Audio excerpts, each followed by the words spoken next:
రాష్ట్రంలో జూనియర్ కళాశాలలు ఏప్రిల్ 1వ తేదీన పునః ప్రారంభం కానున్నాయి.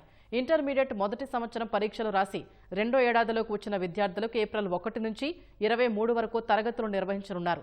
ఏప్రిల్ 24 నుంచి మే 31 వరకు వేసవి సెలవులు ఇస్తారు.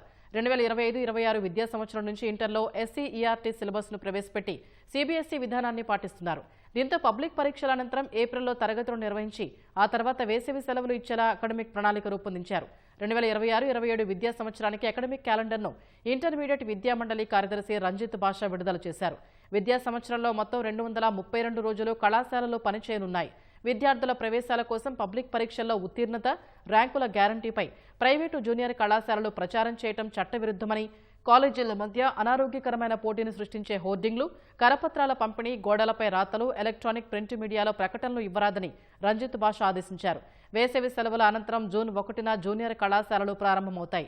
అక్టోబర్ 5 నుంచి 9 వరకు త్రైమాసిక పరీక్షలు ఉంటాయి. అక్టోబర్ 10 నుంచి 20 వరకు దసరా సెలవులు ఇస్తారు.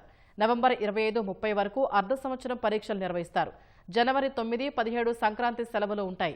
జనవరి 19, 23 ప్రీ ఫైనల్ పరీక్షలు నిర్వహిస్తారు. ద్వితీయ సంవత్సరం విద్యార్థులకు ప్రాక్టికల్ పరీక్షలు ఫిబ్రవరిలో నిర్వహిస్తారు.